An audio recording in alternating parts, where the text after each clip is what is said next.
નમસ્કાર વિદ્યાર્થી મિત્રો। હવે આજે આપણે આ લેક્ચરમાં ખરા ખોટા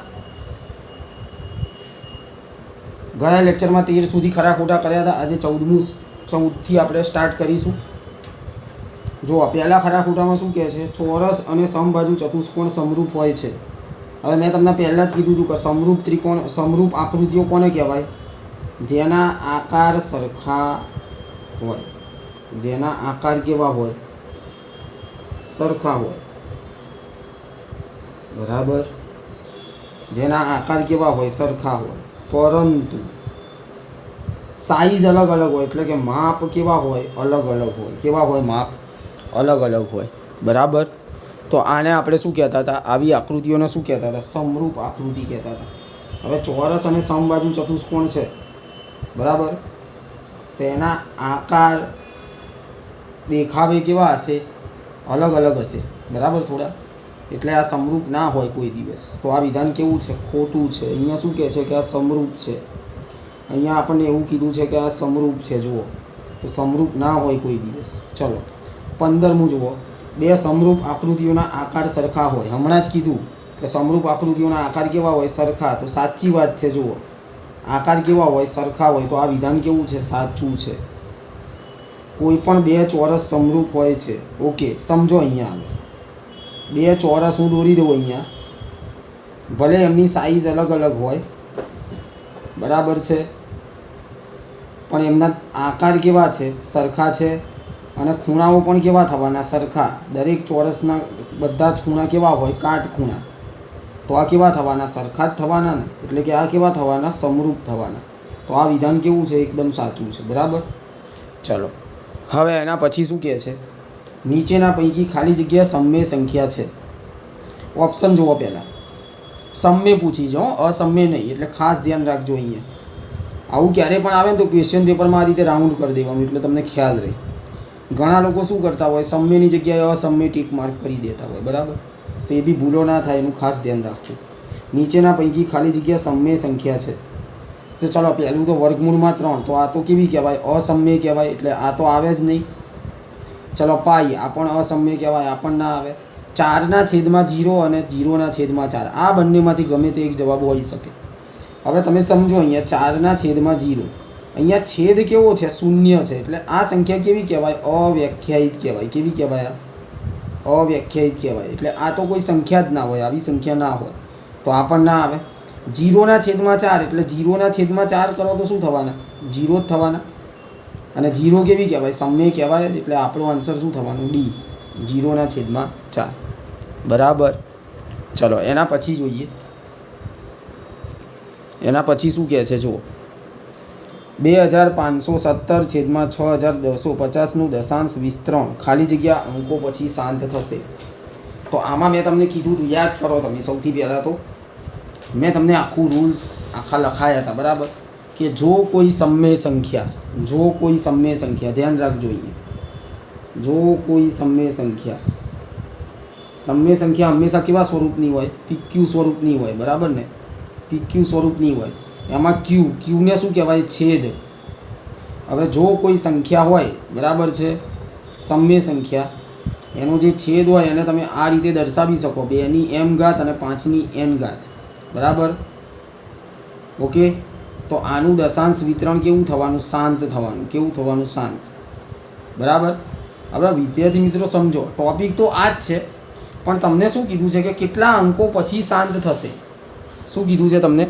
કેટલા અંકો પછી શાંત થશે? હવે સમજો આ વસ્તુ, તમારે શું કરવું પડે આમાં? હવે ઘણા લોકો આમાં શું કરશે? આ આખી સંખ્યાનો ભાગાકાર કરી દેશે આ રીતે। તો ભાગાકાર તો બહુ લાંબો પડે, ભાગાકાર ના કરાય। શું કરાય આમાં? સૌથી પહેલાં તો છેદના અવયવ પાડી દેવાય। શું કરાય? છેદના અવયવ પાડી દેવાય। તો છેદ શું છે? 6250। શું છે? 6250।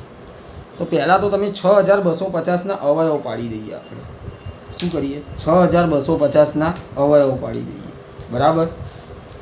તો ચાલો પહેલાં 6250ના અવયવ પાડી દઈએ।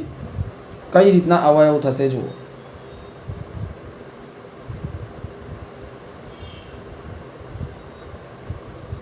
2 તરી 6, 2 એકા 2, 2 દુ 4 અને 2 પંચા 10. હવે 5થી ભાગ ચલાવો તો 5 છંગ 30 બરાબર. 5 દુ 10 ને પાયું 25.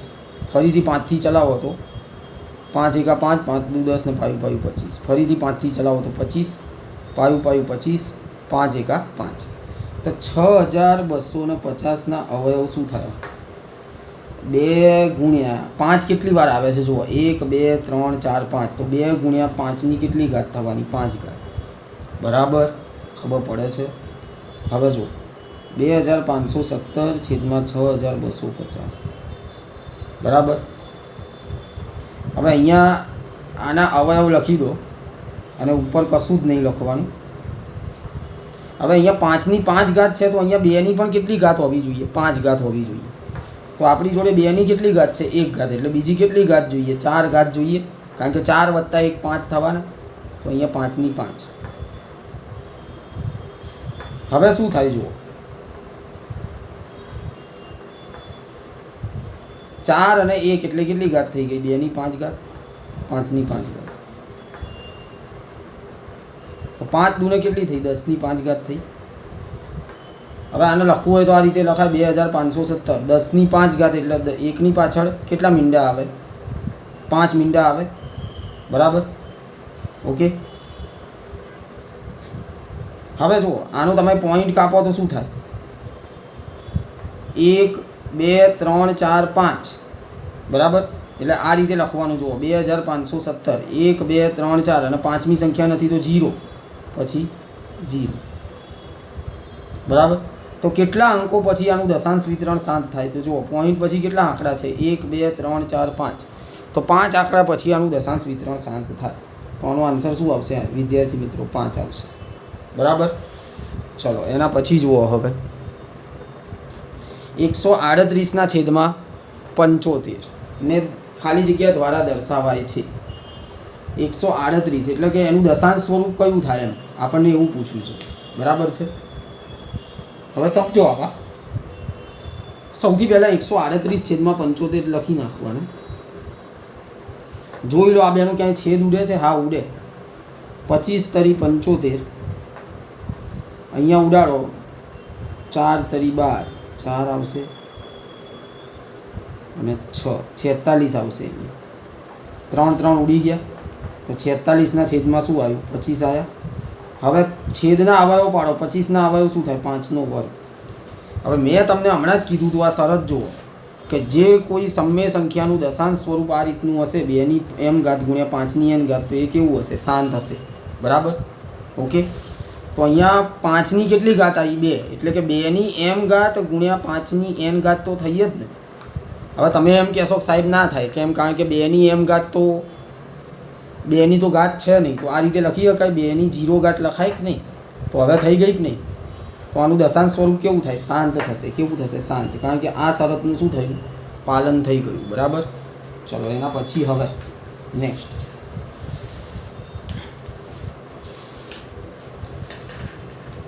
શું કહે છે જુઓ, જો ગુસા AB બરાબર 18 તો લસા ખાલી જગ્યા શક્ય નથી. આની તમને શોર્ટ ટ્રીક સમજાવી દઉં. હંમેશા લસા હોય ને એ ગુસાનો ગુણિત હોય. કેવું હોય? લસા ગુસાનો ગુણિત હોય. એટલે કે ગુસા જે હોય ને એના ઘડિયામાં જ લસા આવતો હોય. સમજો છો તમે? માની લો અહીંયા ગુસા 18 છે તો આનો લસા શું હોઈ શકે? 18ના ઘડિયામાં જે સંખ્યાઓ આવતી હોય ને એ જ આનો લસા હોઈ શકે. હવે આપણને શું કીધું છે કે કઈ શક્ય નથી? કયો શક્ય નથી? તો જે 18ના ઘડિયામાં ના આવતી હોય જે સંખ્યા એ શક્ય ના હોય. આ નિયમ યાદ રાખવાનો. લસા હંમેશા ગુસાનો શું હોય? ગુણિત હોય. તો 18ના ઘડિયામાં 36 આવે. હા, તો આ તો જવાબ ના જ આવે કારણ કે આપણને નથી કીધું છે. ધ્યાન રાખજો આમાં. તો 36 ના આવે. 18 ચોક 72 તો આ પણ ના આવે. 18ના ઘડિયામાં 48 ના આવે એટલે આ આપણો જવાબ થઈ જાય. અને આ જોવું હોય તો 18 છંગ 108 તો આ પણ ના આવે એટલે શું આન્સર થશે આપણો? સી આન્સર થશે. શું થશે? સી. બરાબર. ચલો નીચે આપેલ સમીકરણોમાંથી એક સમીકરણનો ઉકેલ 3 છે તો તે સમીકરણ ખાલી જગ્યા છે. હવે આમાં શું કરવાનું? તમારે બધા સમીકરણોમાં વારા પરથી ઓપ્શન પરથી ચેક કરવાનું. આ ઓપ્શન જે છે A B C D એની અંદર જેટલા પણ સમીકરણો તમને આપેલા છે એ બધા જ સમીકરણોમાં એક્સની કિંમત 3 મૂકીને ચેક કરવાનું. જો 3 મૂકતા જવાબ 0 આવે તો એ એનો ઉકેલ છે, તો તે સમીકરણનો ઉકેલ 3 થાય. અને જો જવાબ 0 ના આવે તો ઉકેલ 3 ના થાય. બરાબર, સમજી ગયા? હવે જુઓ, પહેલું મૂકો અહીંયા પી of x. Option A check કરીએ પહેલાં તો. અહીંયા એક્સની જગ્યાએ 3 મૂકી દો તો 3 નો વર્ગ -3 -6 તો 9 -3 -6 તો 6 - 6 શું આવે? 0. તો આમાં પહેલામાં જ 0 થઈ ગયું એટલે આ શું કહેવાય? એનો ઉકેલ કહેવાય. પછી બીજા બધા ચેક નહીં કરવાના, નહીં તો ટાઈમ જાય. આ જ જવાબ છે આપણો. બરાબર, બીજા બધા તો જવાબ નહીં જ હોય. હવે ચલો, હવે એના પછી જોઈએ. નીચે આપેલ બહુપદી પી ઓફ એક્સના આલેખ મુજબ -2 અને +2 વચ્ચે રહેલા શૂન્યોની સંખ્યા શોધો. હવે જો આ એક આલેખ આપેલું છે તમને. બરાબર છે? શું આપેલું છે? આલેખ છે. બરાબર, તો એમાં આપણે શું શોધવાનું છે? -2 અને +2. આ +2 છે અને આ -2 છે, તે એમની વચ્ચે કેટલા શૂન્યો રહેલા છે.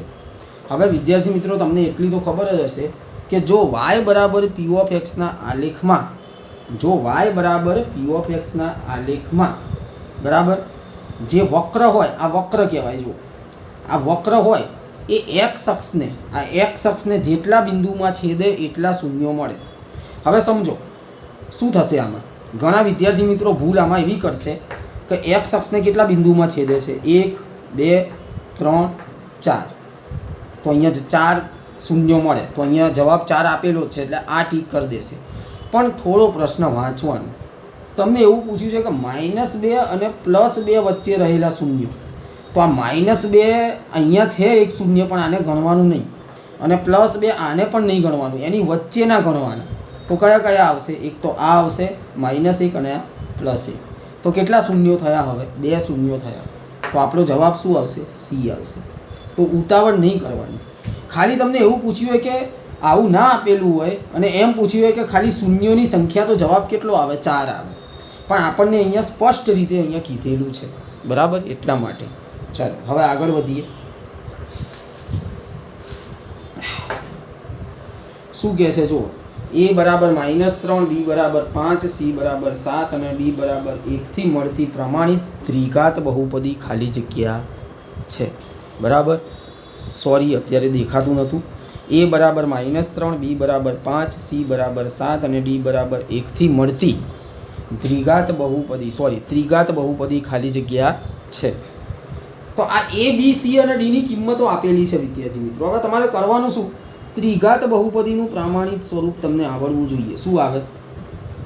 ax² + bx² + cx + d. હવે કંઈ જ નહીં કરવાનું, એકદમ ઇઝી છે. આ બધામાં a b c d ની કિંમત મૂકી દેવાની. ચલો, a ની કિંમત કેટલી છે? -3 એટલે -3x².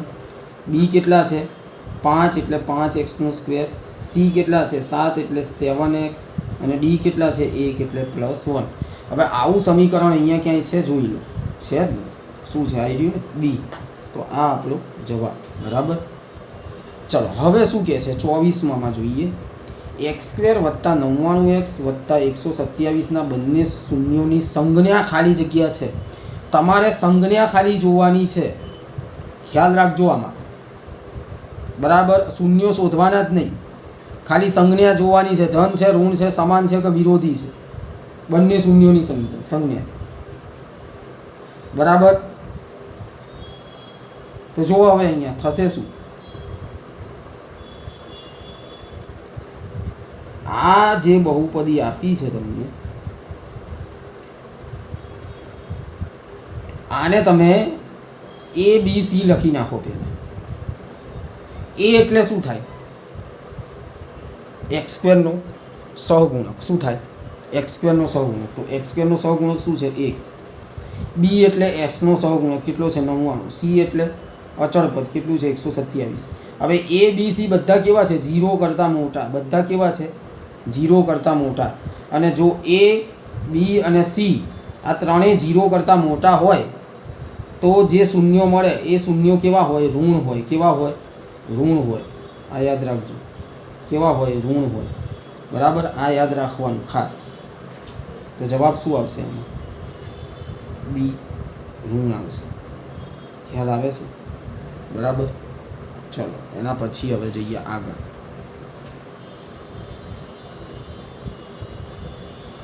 હવે શું કહે છે જુઓ, A12 યામ આપેલા છે, 7મા ચેપ્ટરનો MCQ છે. A12 B23 બરાબર C34 આપેલ બિંદુઓ છે. તો નીચે આપેલ પૈકી ખાલી જગ્યા સત્ય છે. શું સત્ય છે એવું આપણે જોવાનું છે.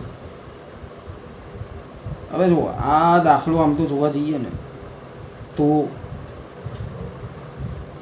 તમને કોમન વસ્તુ આમાં તમને કહી દઉં. જુઓ શું થાય કે 4 MCQ 4 ઓપ્શન આપેલા છે. હવે 4 ઓપ્શન એવા ગૂંચવાડા ભર્યા છે ને કે આમાં બધા ગૂંચવાઈ જ જાય. બરાબર, કારણ કે AC વત્તા BC બરાબર AB એવું કહે છે આ લોકો. પછી શું કહે છે? AB વત્તા BC વત્તા AC.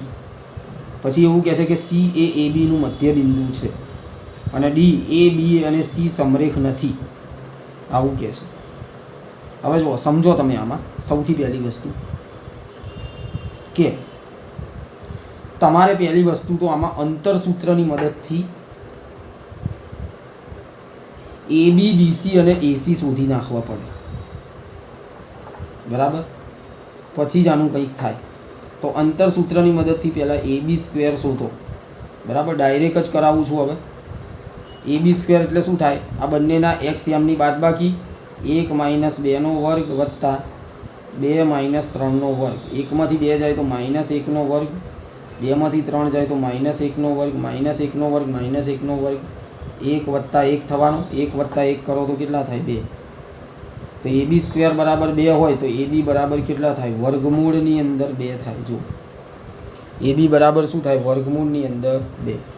ચલો હવે જુઓ BC² જુઓ. હવે BC² કઈ રીતના શોધવાના? B અને C તો 2 - 3નો વર્ગ વત્તા 3 - 4નો વર્ગ. 2માંથી 3 જાય તો -1નો વર્ગ 1, 3માંથી 4 જાય તો -1નો વર્ગ 1, 1 વત્તા 1 2. તો BC બરાબર શું આવે? વર્ગમૂળની અંદર 2. હમણાં કર્યું એવું જ આવ્યું. ચલો હવે જુઓ, હવે શું કહે છે? બરાબર, અહીંયા કરું તો ચાલશે? ઓકે, ચલો વાંધો નહીં, અહીંયા જ કરું છું. હવે AC² શું કહે છે? AC² બરાબર. તો AC² બરાબર કરો તો 1 - 3નો વર્ગ વત્તા 2 - 4નો વર્ગ. બરાબર, 1માંથી 3 જાય તો -2નો વર્ગ, 2માંથી 4 જાય તો -2નો વર્ગ, -2નો વર્ગ 4 વત્તા 4 તો શું આવે? 8. તો AC બરાબર શું આવે? 2 વર્ગમૂળમાં 2, કારણ કે વર્ગમૂળમાં 8 હોય તો 2√2 થવાના કે નહીં? બરાબર, આ તો તમને બધાને ખબર જ હોય. હવે આમાં ડિટેલિંગમાં ના કરવાનું હોય. બરાબર, તો હવે જુઓ, સમરેખ માટેની શરત શું કીધી હતી મેં? સમરેખ માટેની શરત શું હતી આપણી? કે ક્યારે આ સમરેખ હોય? જ્યારે આવું થતું હોય. જુઓ, સમરેખમાં આ રીતનું હોય. માની લો A B અને C સમરેખ છે. સમજો અહીંયા A B અને C સમરેખ છે તો ક્યારે થાય? જ્યારે AB વત્તા BC બરાબર AC થાય ત્યારે. તો અહીંયા ક્યાં એવું થાય છે? જો AB કેટલા છે? √2. BC કેટલા છે? √2. AB કેટલા છે અહીંયા? વર્ગમૂળમાં 2. BC કેટલા છે? વર્ગમૂળમાં 2. AC કેટલા છે? 2 વર્ગમૂળમાં 2. હવે આ બંનેનો સરવાળો કરો, AB વત્તા BC. તો વર્ગમૂળમાં 2 વત્તા વર્ગમૂળમાં 2. તો જવાબ કેટલો આવે? 2 વર્ગમૂળમાં 2 એટલે કે કોના જેટલો આવ્યો? AC જેટલો આવ્યો. એટલે એવું કહી શકાય કે AB વત્તા BC બરાબર કેટલા થયા? AC થયા. તો આવો ઓપ્શન કે છે ક્યાંય? AB વત્તા BC બરાબર AC. તો આ જવાબ આવે. સમજો છો તમે? હવે જુઓ, થોડો આમાં કોન્ટ્રોવર્સી છે. બરાબર, પ્રશ્ન તમે સમજો ને તો તમને ખબર પડે કે આ તો આવે જ છે, પણ તમારે આ પણ ચેક કરવું પડે કે C એ ABનું મધ્ય બિંદુ છે. શું કહે છે? C એ ABનું મધ્ય બિંદુ થાય? બરાબર. તો અહીંયા શું થાય છે, એ બી વત્તા બીસી બરાબર શું થઈ ગયું, એસી થઈ ગયું. જો ક્લિયર, બરાબર. હવે સી એ એબીનું મધ્યબિંદુ થાય. સી અહીંયા હોય અને એ બી અહીંયા હોય, એવું થાય છે. જોઈ લઈએ. તો એના માટે શું કરવું પડે આપણે, એ અને બી આ બંનેના યામ અહીંયા મધ્યબિંદુના યામ મળવા જોઈએ. તો એવું તો નહીં જ થાય, બરાબર. એટલે આપણો જવાબ શું આવશે, સાચો જવાબ કેટલો આવશે, બી આવશે. બરાબર, કે એ બી વત્તા બીસી બરાબર એસી. ક્લિયર અહીંયા. તો 25 સુધી પહોંચ્યા છીએ આપણે, બરાબર. અને હવે આગળ વધીશું.